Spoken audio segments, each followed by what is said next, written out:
Hey everybody, normally don't make a video like this because we like to keep it light here, talk about just the market and, you know, our business in general of selling Pokemon cards and other trading cards. But when a situation like this arises, it's something that we have to address because there are people that are asking questions of why this happened. And I'll be naming the name here.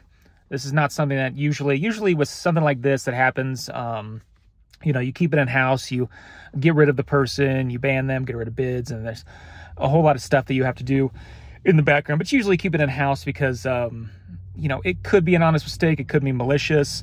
It's usually a smaller amount. And it's not really something that, you know, affects your business that much. And you just try to move on from the situation because it's something that you really, it's just something you have to deal with being a consignor out there or, you know, having an auction house. So saying that I'm going to be naming a person can tell you that it's a pretty big deal. So don't go and message this person and attack them or whatever. They're going to get roasted in this anyway. You know, I'm lucky enough to have a platform where thousands of people will watch this and everybody will know kind of what this person does. So basically, just to start off, if you guys don't know, if you're just new to this channel, we sell people's products for them on eBay. People send us graded cards. We list them on eBay. We sell them. We ship them. We give people a payout once it's done, and you don't have to deal with eBay, and you can just do it all through us. Other places do that. Other people on eBay. There are people outside of eBay. You've probably heard of PWCC or Golden Auctions or Heritage Auctions or, you know, any of these places that will, you know, sell your items for you via consignment. Now, there's something that you have to deal with, and some auction houses will just they turn a blind eye and just don't really look at it, and some are more strict. But there's something called shill bidding.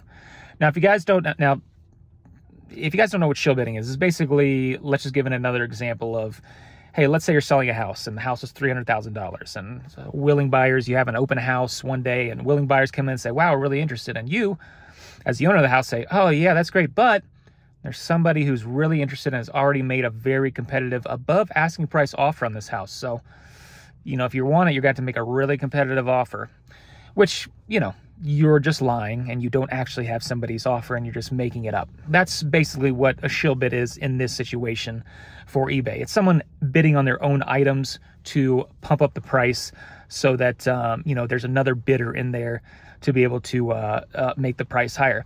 And if you have two accounts, which you'll find out in this situation there was, if you can have one account and then an alternate account, you can actually bid up your item to whatever you'd like.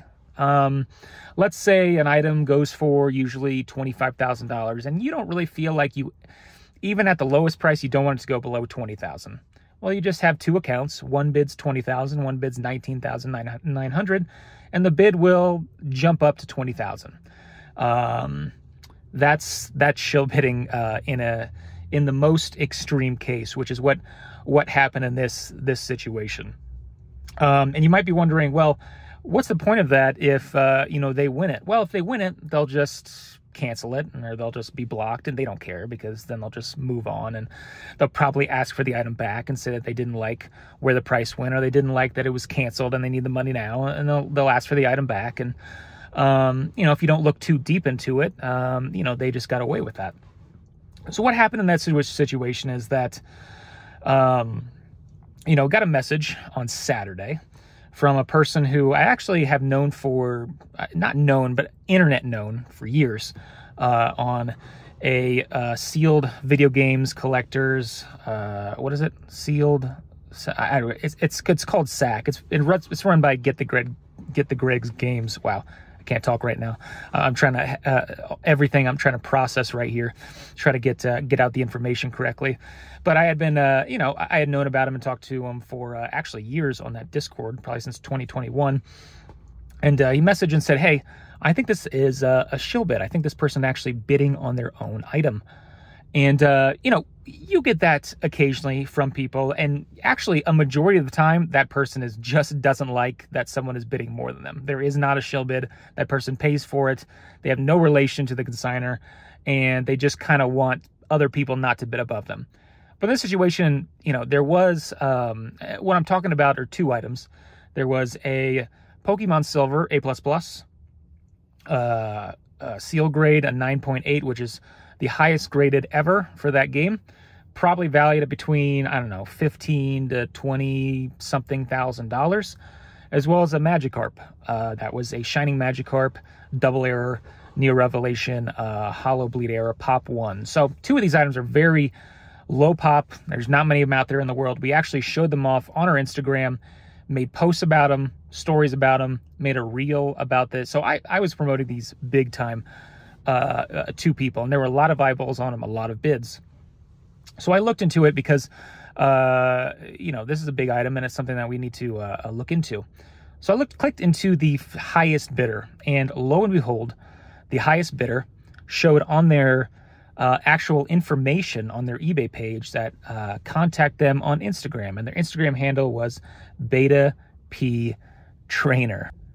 Sorry, Beta P Trader. I even got that. You know, I just have so many things to try to put together in my head without a script to think about this. Beta P Trader. Now, the thing about it is that Beta P Trader was the consigner, so that's about as clear-cut evidence as you can get right now. Now, in the alternate universe that someone just put the wrong IG handle on there, I actually looked at their completed items, and there was a Lugia PSA 10 first edition that says sold for 99,000 whatever dollars. At this point, I'm guessing that's probably a fake shilled buy it now price to try to get to try to get people interested in their item. I'm guessing at this point, considering what they've done on our auctions and other and wanted for buy it now. But I linked that certification of that Lugia that sold, went to the Instagram page, and lo and behold, there is Lugia in his IG post. So there it is. It is linked. He was the first bidder on his own item. And I looked at the other high-end items that we had, say like, hey, maybe he was bidding on other stuff as well. Didn't bid on any other item but the Magikarp, which, you know, the only other item that he had up for auction. So he bid on 2 of them, the only 2. Well, what do you know? What are the chances?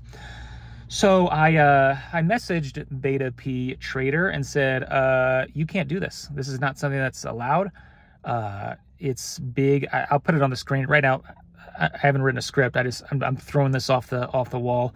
It's like Big Blue Dog or something. I'll put it there with the actual name of his username on eBay was. I said, you can't do that, and we're going to delete the bids. And you know, basically what's going on. Now, I gave a excuse of he didn't know that you couldn't do that, which, you know, I had talked to you know, a few people about this before. You know, one of them, shout out Dan, Catch 'em All Collectibles. I talked to him about certain stuff like this on occasion, because, you know, he also sells over $1 million on eBay, and there's not many people you can talk to on a personal level that sells that much. And he was actually saying, just trying to play as devil advocate as possible, that you know, there are actually auction houses that you can bid on your own item, and it's not illegal, and you just pay the fee if you win it. And there are certain places that you can actually do that if there are. So maybe in a alternate universe, this person who actually, you know, is located in Australia, not the US, maybe they have different rules over there. Maybe that's something that they just didn't know.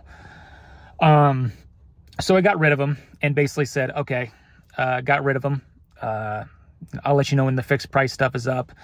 Basically what I was trying to do is just kind of buy time, because I have 2 kids. It was the afternoon. I didn't have time to actually dig deep into other stuff. So it'll be a Saturday night project, which, hey, looking at eBay bid histories on Saturday night, there's nothing better that I would rather be doing. So Saturday night came around, and, you know, the same person who messaged me about this bidder, he was bidding on the Pokemon Silver, said, and I don't know if it's a coincidence, but I think the second highest bidder is also the same person. Now, that is a different level of accusation. That is someone who is, when I deleted the bids, that person said, oh yeah, I didn't know that. You can delete that one on there. They didn't they didn't mention that they had a second alternate account also they were using, that they didn't I'm losing words here, but they didn't, that wasn't told to us. So I looked into the second account. This is like a Cassie D. Griffey account. Once again, I'll put it up here as well. Now, at one time on the Pokemon Silver, the number 1 and the number 2 bids were these 2 accounts. So this person was the number 1 and number 2 at some point, which, you know, as I told you before in that example, you can shill something up to anything at that point if you have 2 accounts that are owned by the same person.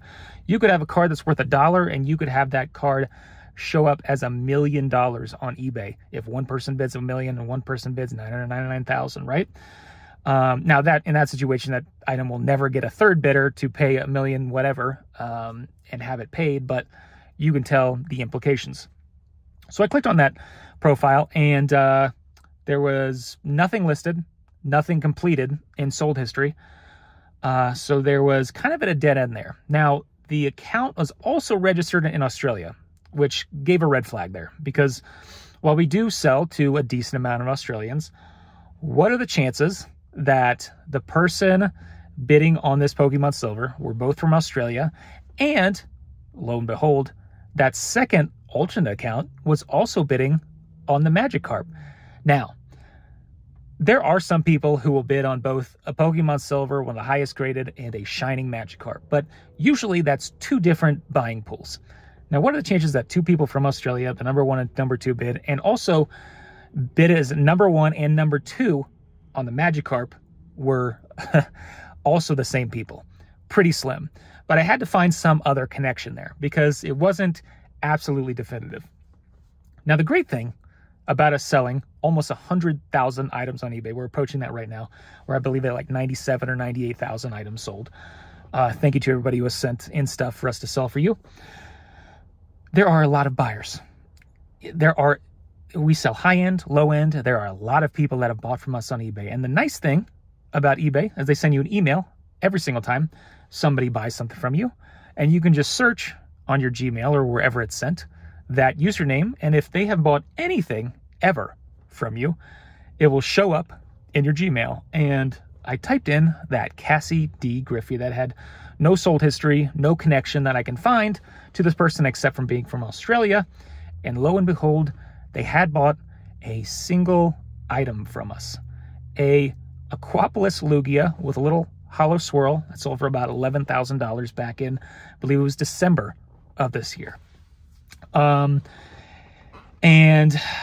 so we had it. I scrolled up to the address and the person that it was shipped to, and it wasn't this person, but it was a person that I recognized.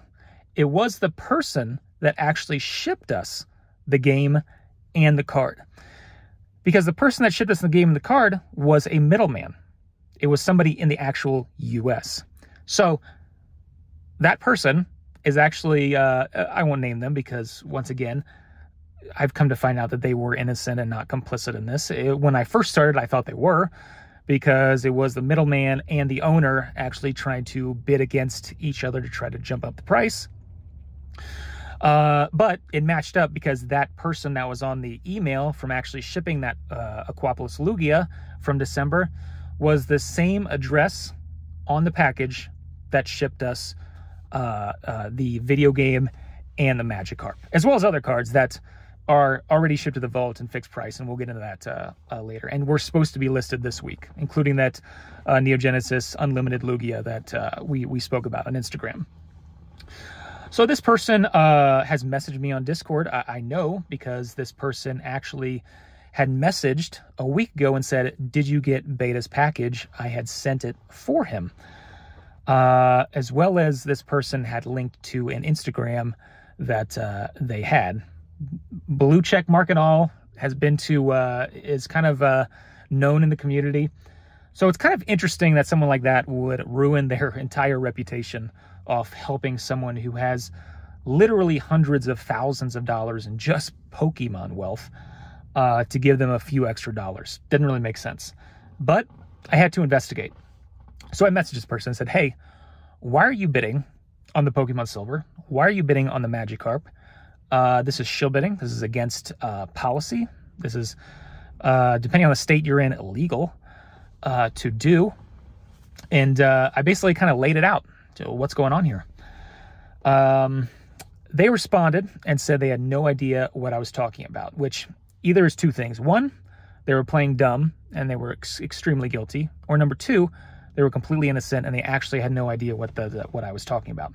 So I sent a screenshot. I said, this person is shill bidding. It's this account. And I can prove that it's actually your name and your address on this eBay username that is shilling. We already confirmed that another account was shilling as well. So this is you. So I need some kind of explanation here. So basically, after conversing with this person and digging deeper into the eBay, the actual second alternate account, even though it had a USA address and this person in the United States listed as the name and the address, the actual eBay account was registered in Australia, which is not something conceivably you do if you were located in the US, that you'd have a Australian registered eBay account. It doesn't even make sense. So basically what we came down to the bottom is that this person is just a middleman for them, and Beta P Trader actually used this person's name and address on an alternate account in order to shill up their own item. Now, the final kind of nail in the coffin for me was like, you know, even though this seems extremely plausible and I'm 99% of the way there, this person, this middleman, still could have been shilling for them. I needed some proof. So I sent, hey, this Aquapolis Lugia from December was sent to you. We shipped it to you. We have the actual shipping label. Can you prove, can you show that this was actually Beta P Trader's card and not your card? This is something that you were just middlemaning for. And they came through. They showed an Instagram message, which I can show right here, which shows that it says, hey, your Lugia has arrived. Has a little heart emoji from the other person, Beta P Trader, showing that. And right there, you see that this message is to Beta P Trader. So this person was just being used as an alternate account, as a middleman account, to be able to shill their own item. This person had no idea that they were being used. And yeah, that confirmed it. They used two accounts to try to shill that item. And there we go. Now, some of you might be saying, why am I kind of like making a big deal out of shilling? This probably happens all the time with stuff. Bigger items, you have to be vigilant on it, of course. Well, it calls into question our integrity of our auctions. When we ended those two items early, the Pokemon Silver and the Magikarp, we got a lot of messages from people saying, wow, so the consignor didn't like the final price that was happening, so you just ended it early. This is a scam. I'm going to report you to eBay. This isn't right. If we bid on it, I want it. You know, there are people that were saying that, you know, there were a lot of messages that basically were angry at us for any of those auctions, that for some reason that we would end it early because we thought that the price wasn't going to reach a price that the consignor liked, and we were going to pull it. That is something that we don't do, something that we never do, only in extreme situations when the auctions are compromised to a point to where we just have to end it and ban the person and send the stuff back. And that's what happened in that situation, and that's why those ended. So if you did bid on those items, I apologize. It's not something where I just took it down and they didn't like the price, and now they're just going to sell it themselves for a higher price. And open auction, no reserve. You know, you put in a bid and you feel like if it hits that bid, you're going to win it. But as you can see, this just wasn't. This was a fraudulent auction, both of them. So there you go. And when it calls into integrity, our auctions that, you know, have taken, you know, this is about 8 years of having this business. You know, anybody who tries to affect our livelihood, it's someone who's going to be called out. And, you know, we're not gonna stand for something like that. So at the end, there are two lessons to learn. And you might want to ask, what's going to happen to Beta P Trader? So first off, what's going to happen? So all those auctions, we were going to have those two auctions that ended Sunday. We were going to list a Yu-Gi-Oh! Exodia head, first edition PSA 10. That's being sent back. Neo Genesis Lugia Unlimited PSA 10. That's going to be sent back. Pichu, Neo Genesis First Edition, or Unlimited PSA 10. And he was also going to send, and he has a lot of this stuff, guys. He has, which is so crazy that you would do something like this. He has hundreds of thousands of dollars of items that we were going to get. We were going to get, I believe it was 8 First Edition PSA 10 Lugias. He has like 5 or 6 PSA 10 Unlimited Lugias. He had the Wata game. He sent us a trophy card, a one of one, only one in the world from 2000 Championship or Champion Road, Battle Road. I'm not sure. There's only one of them in the world. So we had sent about $160,000 of stuff to our fixed price format as well. Not even listed up yet. It's still on its way to the eBay vault. And those will have to be returned as well. Are there any punishments for him? Well, he's going to get this video, number 1. Number 2, we do have on our terms of service on our website, if you list stuff on our fixed price, you will be charged our fee. We're not just like here to advertise for you for free on our fixed price. With auctions, it's like if you send stuff for auction, it will sell either that week or it might get canceled and relisted the next week and sold, and have no worries about really returning it. But you know, if you're going to send stuff to our fixed auction or fixed price marketplace and it's like, oh, I just want to list it for this price, and it doesn't sell for 2 years, and we auction it for, or, you know, have it listed on our platform for millions of impressions. I believe we're averaging about 1 million impressions a day, a lot of eyeballs on our eBay store that we've built for all these years. It sits there for 2 years and you're like, well, I just want to withdraw it. I just don't want it listed anymore. We're not just going to do it for free.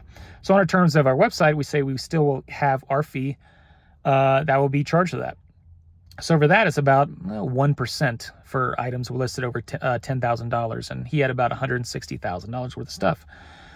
So we'll be collecting about $1,600 in fees, as well as the withdrawal fee from eBay, as well as the shipping back, as well as the insurance that costs back. So we'll be getting that, but this feels like dirty money to me, like blood money. So all that money will be donated to organizations and Flagstaff that will help this community. I'd asked Lauren to look up some places. It'll probably go to like 3 places, maybe the homeless shelter here, the women's domestic violence shelter, as well as like the Humane Society. And once we get that money, I will send it to them and can show the receipts on those as well. So we won't make anything from this. It'll be a lesson learned to people. And talking about lessons, just to wrap this up, 2 lessons that I can see from this. One is that, guys, on social media nowadays, you see people in like Lamborghinis. You see people with big old, fancy watches. You see people with big houses and talking a lot, right? A lot of talk, a lot of posting on Instagram on these high-end collections. And for some reason, a lot of people think if you have a lot of wealth, if you have a lot of high-end Pokemon cards, you are for some reason wiser than other people, or smarter than other people, or morally better than other people. I can tell you this. There are really, really bad people out there that have no money. And there are really, really good people out there that have no money. And there are really, really good people that have a lot of money. And there are really, really bad people that have a lot of money. And that goes for not just good or bad. That goes for moral or immoral. That goes for people who, any spectrum. It doesn't matter out there what someone shows that they have, how much money they have, how much collection they have, what they're flaunting or whatever. It means nothing. It means nothing if you're talking about the actual person as a human being. So just be aware of that. Don't just follow people that have the biggest collections or, the most amount of money or the biggest business or whatever, and just assume that success means you're just better than other people. That's not what that means at all. So just keep that in mind. And the second lesson I want to say to end this up is, guys, there are a lot of people relying on Z&G Emporium. And this is a much smaller aspect of, hey, the customers rely on us, because if all goes to nothing, those customers can go to other places. They can sell on eBay themselves. But, anybody trying to cause a mark on this business not only affects the customers, but it affects my livelihood. It affects Lauren, my wife's livelihood. It affects my 2 kids. It affects Cam's livelihood. It affects Brian's livelihood. It affects Zach's livelihood. Robin's livelihood. All of our team member, all of my family. It affects all of us, and it affects you guys as well. So, if someone tries to mess with this, they will be called out, and they will be banned. They will be blacklisted, and everybody will know what they did, because some things, like I said, a lot of stuff, a lot of the nitty gritty, a lot of the crap that you have to deal with, which a lot of people like to use services like this, consignment services, so they don't have to deal with that stuff. A lot of it's done, in-house. But when you get something where you promote certain items and it's a really big deal, and then it ends up being canceled, and people make accusations that you're taking down because, the consignor didn't think it was a good price, and people who put in bids don't feel like they might get the item because we just might pull it. It's something I just had to make a statement about, and it's something that I have to use this platform for. Not as only as me as well. This person threw under the bus a middleman, someone who is not hugely known, but actually is known around the community and has a reputation to uphold as well, and had no clue that this person was using their name and their actual physical address to link them to something like this. So that's all I have for today. Thanks for watching. Hopefully we're back to our normal content after this. We're going to move on, keep listing and consigning with good, actual, normal people who want to see the actual normal process go through. And yeah, that's all I have for today. Thanks again for watching. We'll talk again soon.